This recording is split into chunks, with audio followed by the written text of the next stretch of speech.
Friends, welcome back to my channel the वर्दी ऐश। कैसे हैं आप सभी और कैसे लग रहे हैं आप सभी को मेरे वीडियोस? प्लीज़ फीडबैक दीजिए, बताइए मुझे अच्छे लग रहे हैं कि नहीं आपको मेरे वीडियोस, जो मैं टॉपिक पे फाइनेंस के, बैंकिंग टॉपिक्स पे, इन्वेस्टमेंट टॉपिक्स पे आप लोग के लिए वीडियोस बना रही हूँ। बताइए मुझे आपको कैसे लग रहे हैं मेरे सारे वीडियोज़। फीडबैक दीजिए। कुछ क्वेरी है तो कॉमेंट सेक्शन में पूछ सकते हैं आप मुझसे, ठीक है। अगर आप पहली बार देख रहे हैं मेरा वीडियो तो प्लीज़ सब्सक्राइब करिए हमारे चैनल को। वीडियो अच्छा लगे तो लाइक और शेयर भी ज़रूर कीजिए मेरे वीडियो को, ठीक है। तो आज का जो टॉपिक हमने सिलेक्ट किया है वो है लोन रिस्ट्रक्चरिंग, कि कैसे आप ये कोविड टाइम्स में जब नौकरियों की दिक्कत हो रही है, लोगों को लोन रीपेमेंट की दिक्कत हो रही है, हर तरफ से उनको इकोनॉमिक और आर्थिक समस्या हो रही है, तो इस दौरान कैसे वो लोन रिस्ट्रक्चरिंग करा के अपना ईएमआई कम कर सकते हैं और अपने ऊपर का भार भी कम कर सकते हैं। तो लोन रिस्ट्रक्चरिंग का सुविधा अब दे दी है आरबीआई ने लेंडिंग इंस्टीट्यूशंस मतलब बैंक्स को। जी हाँ, जहां मॉरेटोरियम की सुविधा दी थी आरबीआई ने पिछले 6 महीनों में सभी कस्टमर्स को, वही अब मॉरेटोरियम की सुविधा दे दी है बैंक्स को, दैट इज लैंडिंग इंस्टीट्यूशंस को, ठीक है। ये लैंडिंग इंस्टीट्यूशंस अपने कस्टमर्स का लोन रिस्ट्रक्चरिंग करके उनको ये सुविधा दे सकते हैं।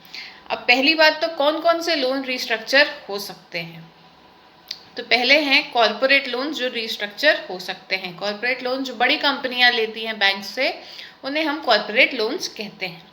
दूसरे लोन जो इसके अंडर में आते हैं वो है पर्सनल लोन, जो नॉर्मल कस्टमर्स के लिए होते हैं।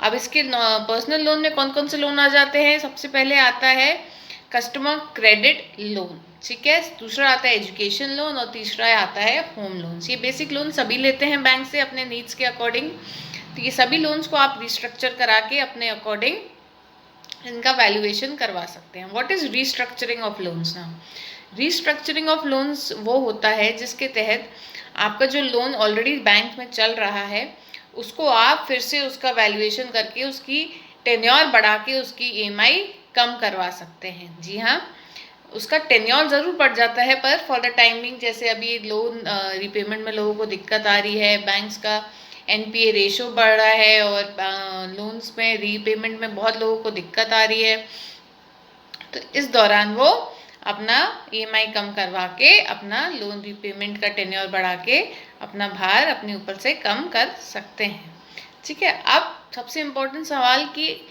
कौन कौन ले सकता है ये लोन रिस्ट्रक्चरिंग का फ़ायदा?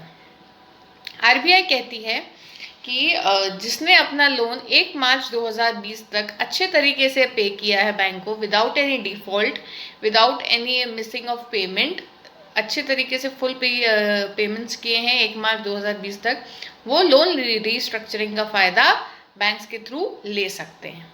अब सवाल आता है कि कैसे ले सकते हैं? कैसे ले सकते हैं? उनको ये अपना लोन रीशेड्यूलिंग का जो लेटर है वो बैंक्स को देना होगा। कब तक? 31 दिसंबर 2020 के पहले, कि वो अपना लोन रिस्ट्रक्चरिंग करवाना चाहते हैं और अपनी ईएमआई कम करवाना चाहते हैं बैंक से।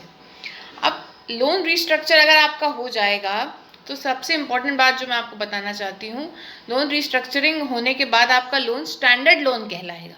अब what is standard loan? Standard loan वो होते हैं जिसमें लोन लेने के तुरंत बाद आपको सिर्फ उसका इंटरेस्ट पे करना पड़ता है फॉर द टाइम बिंग मतलब फॉर जो नियर अबाउट ड्यूरेशन है उसका 3-4-5 साल तक सिर्फ आपको उसको इंटरेस्ट पे करना पड़ता है। उसका प्रिंसिपल आपको पे नहीं करना पड़ता है।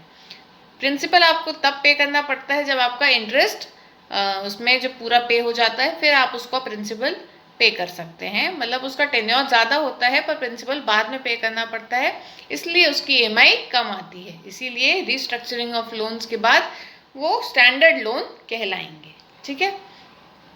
अब की मॉरेटोरियम की सुविधा कैसे ले सकते हैं? अब ये पूरी तरीके से आरबीआई ने ये अलाउ कर दिया है बैंक्स पे, ये राइट दे दी है उनको कि वो डिसाइड कर सकते हैं कि उनको किस कस्टमर का रिस्ट्रक्चरिंग ऑफ लोन करना है और किस कस्टमर का रिस्ट्रक्चरिंग नहीं करना है। अब रिस्ट्रक्चरिंग करना भी है, उसके बाद भी ये भी डिसाइड कर सकते हैं बैंक कि उनको मॉरेटोरियम देना है या नहीं देना है। अगर देना है किसी कस्टमर को तो वो 2 साल तक का मॉरेटोरियम किसी कस्टमर को दे सकते हैं। जी हाँ, 2 साल का मॉरेटोरियम देने के बाद भी अगर आप 2 साल तक उसकी ईएमआई की पेमेंट नहीं करते हैं तब भी आप डिफॉल्टर्स की लिस्ट में बिल्कुल भी नहीं आएंगी। जी हाँ, ये मॉरेटोरियम की सुविधा लेके आप 2 साल तक उसका ईएमआई नहीं भी पे करेंगे अगर लोन्स का, अपने लोन का, तो आप बिल्कुल भी डिफॉल्ट की लिस्ट में नहीं आएंगी। ठीक है, तो ये मैंने आपको बता दिया कि पर्सनल लोन्स और कॉर्पोरेट लोन रिस्ट्रक्चरिंग के लिए अलाउ किया है, वन टाइम रिस्ट्रक्चरिंग अलाउ की है आरबीआई ने, और बैंक्स को ये राइट दिया है, सुविधा दी है कि वो अपने कस्टमर्स का पर्सनल होम लोन्स और ये जो कस्टमर क्रेडिट लोन चलते हैं और इवन शेयर्स और डिबेंचर्स पे भी जो लोन दिए जाते हैं उनको भी रिस्ट्रक्चर किया जा सकता है इस पॉलिसी के अंदर में। ठीक है, और कौन ले सकते हैं? जिसने 1 मार्च 2020 तक अपने सभी लोन का रीपेमेंट अच्छे से किया है वो इस फैसिलिटी का फ़ायदा उठा सकते हैं और अपने लोन्स को स्टैंडर्ड लोन्स में कन्वर्ट करके इजीली इसका फ़ायदा ले सकते हैं। और इसका जो आपको रिक्वेस्ट है वो बैंक को कब तक देना है? 31 दिसंबर 2020 के पहले पहले आपको देना है। और मैंने जो बताया सबसे इम्पोर्टेंट, मॉरेटोरियम 2 साल के लिए तक आप अवेल करवा सकते हैं अपने बैंक के थ्रू रिस्ट्रक्चर करा के लोन को। ठीक है, तो ये बहुत ही अच्छी और इम्पोर्टेंट इन्फॉर्मेशन है उन लोगों के लिए जिनका बैंक में लोन चल रहा है और अपनी ईएमआई देने में असमर्थ हो रहे हैं वो, क्योंकि कोरोना काल में सबकी नौकरियां और सबका आर्थिक संकट एकदम से गहरा गया है।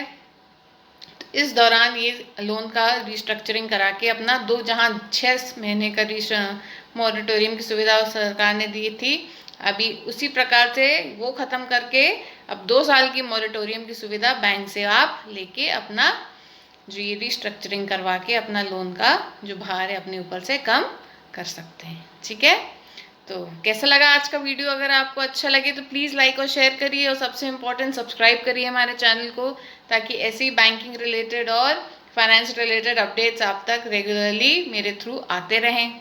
कोई भी क्वेरी हो आप पूछ सकते हैं मुझसे कमेंट सेक्शन में, मैं ज़रूर आपको जवाब दूंगी। ठीक है, till we meet next time, have a nice time, bye.